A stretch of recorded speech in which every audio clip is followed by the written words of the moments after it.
Ngatho cia mwanya muno makiria mwiroreri wakwa wa Gikeno TV nie hari twajitagwo Triple Favored na muthenya wa umuthi ndauga no nginya njoke guku guo kanitha-ini wa Dr. Prophet Victor Kanyari nigetha ngoro ngimuceria thutha wake gukorwo agitrend na njira nene kwa ihinda iraya kuri guo mwena wa TikTok na umuthi tuga atiriri no nginya tukorwo tugikinyia guku guo kanitha-ini wake uria uri barabara-ini nene ya Kagundo Road hakuhi na Kayole Junction na Njiro gatagati niho kanitha wake wa Salvation Healing Ministry ukiri na nikio twoka muthenya wa umuthi tukorwo tugikoria tukiingira tukorwo tugithoma nake service ya muthenya wa umuthi team Gikeno no nginya tukorwo tukiri kuo na nikio twagikinyia muthenya wa umuthi nigetha tukorwo tukimenya guthiaga atia service ikoragwo ihana atia.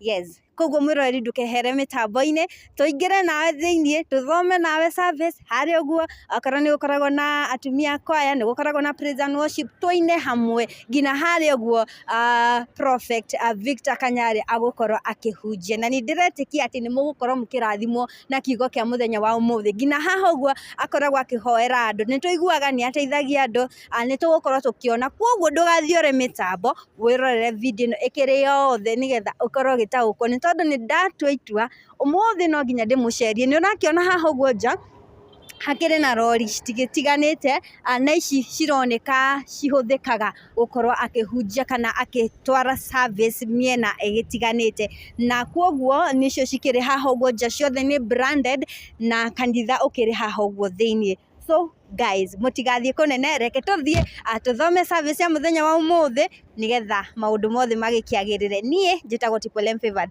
Okay, tuthie na inyui. Yes mwira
anafunguliwa. Sema amen. Mimi ndio nilikuwa na ujumbe mmoja tu. Mtu yeyote ambaye anamtii mtumishi wa Mungu ama yeyote anatii nabii wa Mungu, huanga anaona mafanikio katika maisha yake. Biblia inasema kutii ni bora kuliko kutoa dhabihu. Sema amen. Kutii na kumwogopa mtumishi wa Mungu ni bora kutoa dhabihu zote ambazo unatoa. Kwa sababu baada ya kutii, hapo ndo utabarikiwa, juu utatamkiwa mambo mazuri. Sema amina. Nataka tujifunze kitu kidogo leo, kwa sababu katika maisha haya tunakaa, nimekuja kujua kitu moja. Si maombi ile mingi ambayo unaomba itasababisha upokee kile unataka, bali chochote kile utashauriwa ufanye, hicho ndio kitasababisha ubarikiwe.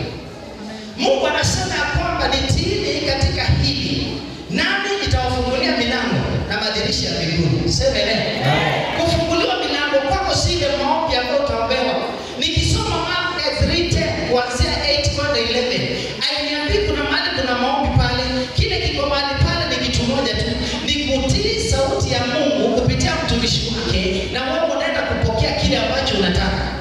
Hii kutii inamaanisha nini? Ni kunyenyekea na kusikiza kile unaambiwa. Ndio katika hili nyumba la Bwana kuwe na vitu katika hii nyumba. Sema amen. Na ninataka nijue kitu moja. Kuna vitu ambazo sisi wenyewe tunafaa kujua. Yaani nataka nikupatie tatu tu ambazo zitasababisha maisha yako yafunguke. Sema amen. Na hizi vitu tatu ambazo nataka nikufunze, nimefanya research yangu nikaona kweli watu wakitii na kusikiza sauti ya Mungu kuna vitu ambazo watabarikiwa nazo. Kuna aina 7 ama kuna aina za sadaka na faida zake. Sema amen. Hii sadaka tunaongelea kila wakati. Ni maombi ni sawa, utakuwa connected na Mungu. Lakini baraka ile ambayo unataka ni lazima itoke kwa kitu fulani. Na ndio maana kuna sadaka na saka na dhabihu zile ambazo unafaa kutoa katika madhabahu ama mahali popote pale ambapo unashiriki. Watu wanasemanga na nikienda kusaidia maskini si nimetoa sadaka? Hapana. Sema amen. Ukienda kusaidia maskini ni sawa, umemsaidia, ile inaitwa kusaidia. Kuna kitu kinaitwa kutoa sadaka. Na sadaka ni nini? Sadaka ni kitu ambacho utatoa usikie kwanza kuna upungufu katika maisha yako. Sema amen. Chochote kile ambacho ulikuwa na 100 umetoa 15, 20 ukasikia kweli nimepungukiwa, hiyo ndio inaitwa sadaka. Sema amina. Na hii sadaka kazi yake ni gani? Ni kukupigania mbele za Mungu.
Kupitia kwake nimebarikiwa. Baba ambaye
kusalimiana, na baada ya kusalimiana tu maombi kidogo akaenda na akafunguliwa. Sema amen. Mimi ndio nilikuwa na ujumbe mmoja tu. Mtu yeyote ambaye anamtii mtumishi wa Mungu ama yeyote anatii nabii wa Mungu, anaona mafanikio katika maisha yake. Biblia inasema kutii ni bora kuliko kutoa dhabihu. Sema amen. Kutii na kumwogopa mtumishi wa Mungu ni bora kutoa hizo dhabihu zote ambazo unatoa. Kwa sababu baada ya kutii, hapo ndo utabarikiwa juu utatamkiwa mambo mazuri. Sema amina. Amina. Nataka tujifunze kitu kidogo leo, kwa sababu katika maisha haya tunakaa, nimekuja kujua kitu moja. Si maombi ile mingi ambayo unaomba itasababisha upokee kile unataka, bali chochote kile utashauriwa ufanye, hicho ndio kitasababisha ubarikiwe. Mungu anasema ya kwamba nitiini katika hili, nami nitawafungulia milango na madirisha ya mbinguni. Sema amen. Kufunguliwa milango kwako si ile maombi ambayo utaombewa.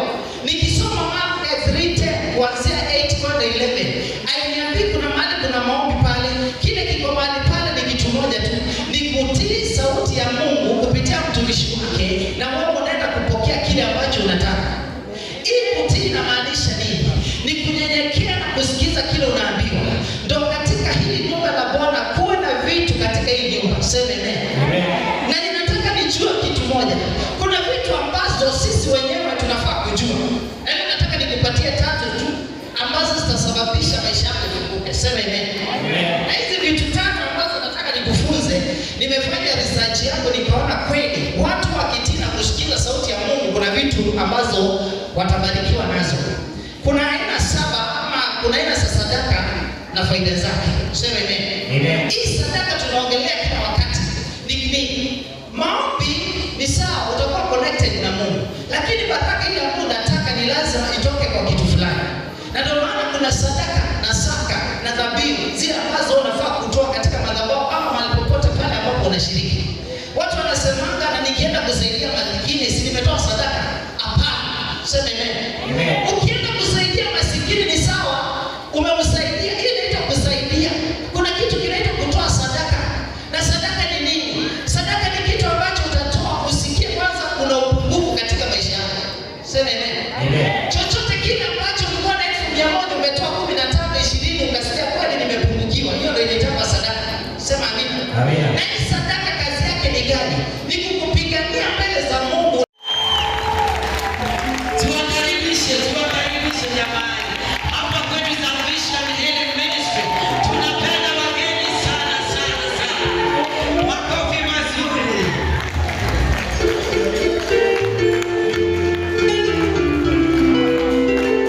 Hapa kwetu tunapenda wageni. Mbarikiwe sana wageni. Mbarikiwe sana na sana na sana na sana. Na mfanye hii nyumba kuwa nyumba yenu. Mbarikiwe sana.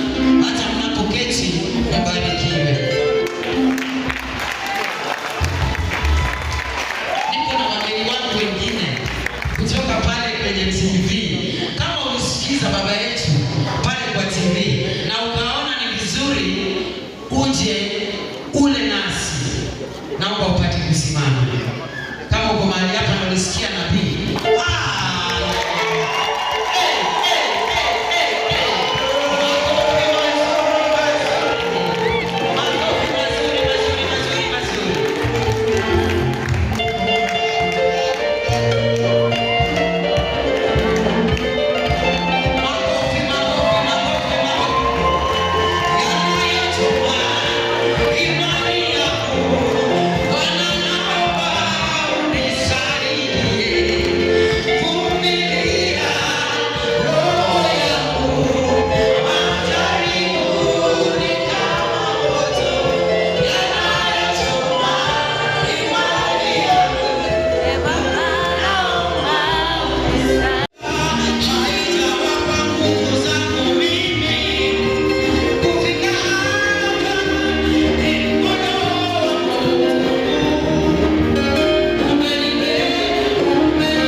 ushuhuda tafadhali, kwa haraka sana naomba uje hapa mbele.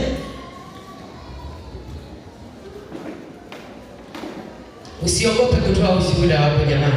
Kumbuka unapoaibika, kama Mungu amekutendea jambo na unaaibika kusimama mbele ya watu ili utoe huo ushuhuda jamani. Unaaibika kutoa ushuhuda.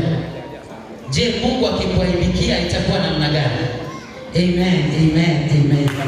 Tuwapigie makofi jamani. Bwana asifiwe sana. Naitwa Brother Nita mwenye Rungu. Mimi mzee, niko na watoto 5 na niko na mke mmoja. I'm the last born in the family, but the Lord has helped me. The way He walked with Joseph, the Lord has been with me.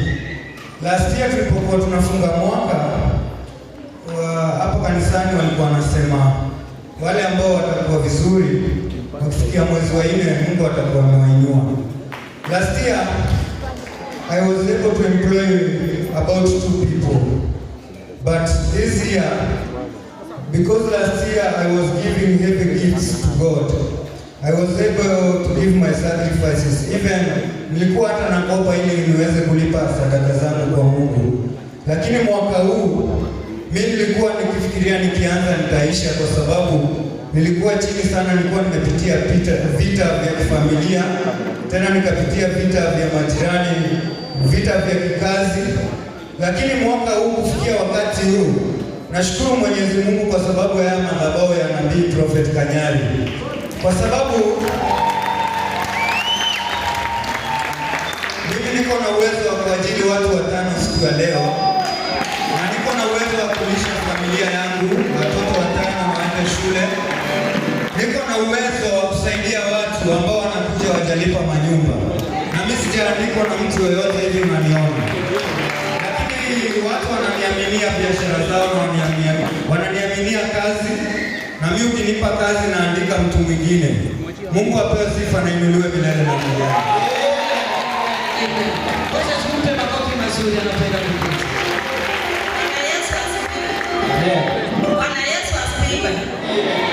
Nilikuja hapa kiwa mgonjwa, kiwa macho inanisumbua, mgongo, miguu, lakini saa hii nasikia niko mzima. Hapa niweze kusema nimeweza kubarikiwa sana. Asanteni sana. Kiwe jamani, huyo kijana amesema ya kwamba yeye hajaionana na nabii, hajaimwona hivi kwa hivi, lakini huwa anamfuatilia pale kwa TV, anamfuatilia kwa social media. Amepata kuombewa kupitia hapo kwa TV ama pale TikTok, na amepata kubarikiwa kikazi jamani. Na wewe ambaye uko hapa siku ya leo, ambaye utaonana na nabii macho kwa macho, si upokee baraka yako siku ya leo?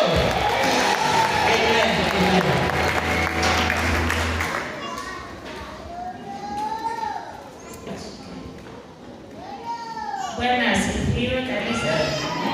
Bwana asifiwe. Mko wazima? Sawa, hata mimi niko mzima asubuhi hii ya leo. Kwa majina yangu ninaitwa Sara Tendeta, mimi ni mluya kutoka sehemu za Kakamega. Nimekuja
Amen.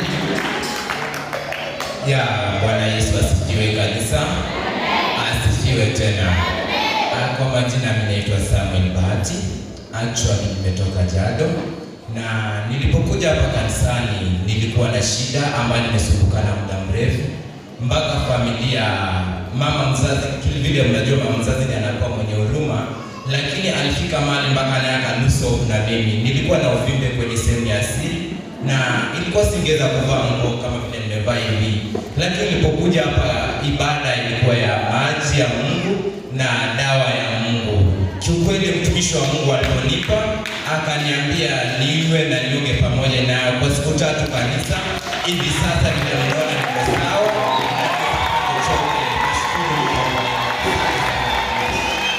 Tupige makofi kwanza jamani.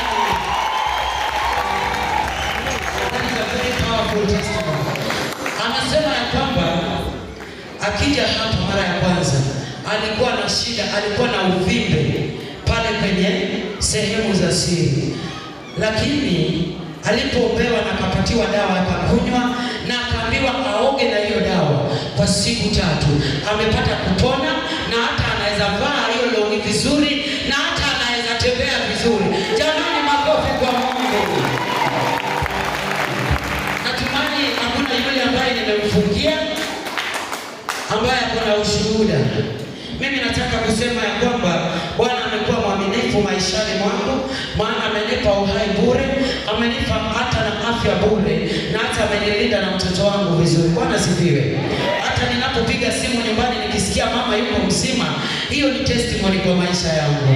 Mbarikiwe sana na sana. Wakati huu nataka nikaribishe praise and worship, tupate kumchezea Mungu, tumchezee. Ambia jirani Gathoshe mwenye muno makiria mwirori wito na toguo ngukwirite umuthi tuguthomaga gukugwo kanitha-ini wa Dr. Prophet Victor Kanyari uria uri kugwo hakuhi na Kayole Junction, na ni wakiona uria service igikuhanaga gwa kahinda gaka ni urakorwo kiona thutha wakwa ni hindi andu marakorwo magikiriro irio cia kuria. Uguo niguo maundu magikoragwo mwena uyu. Kanitha uyu witagwo Salvation Healing Ministry na uri barabara ino nene ya Kagundo Road, na nikuo twakorwo tugithoma muthenya wa umuthi. Na okorwo urerora video no uri kurigwo mwena wa TikTok na Facebook, make sure ni wathi kurigwo YouTube ya Gikeno TV na okorwo kirorera video cikiri ciothe kuma hari uguo ciana cigukoragwo cigithungutha undu umwe na aini a kwaya, undu umwe na Pastor Prophet Victor Kanyari uria gukoragwo akihunjia macio mothe ugukorwo kimona wona wakinya kurigwo mwena wa Gikeno TV. No ririkane go subscribe, ku like na ku share. Thengio muno makiria mwiroreri wakwa ni hari twajitagwo Triple M Favored. Tucemanie in my next video.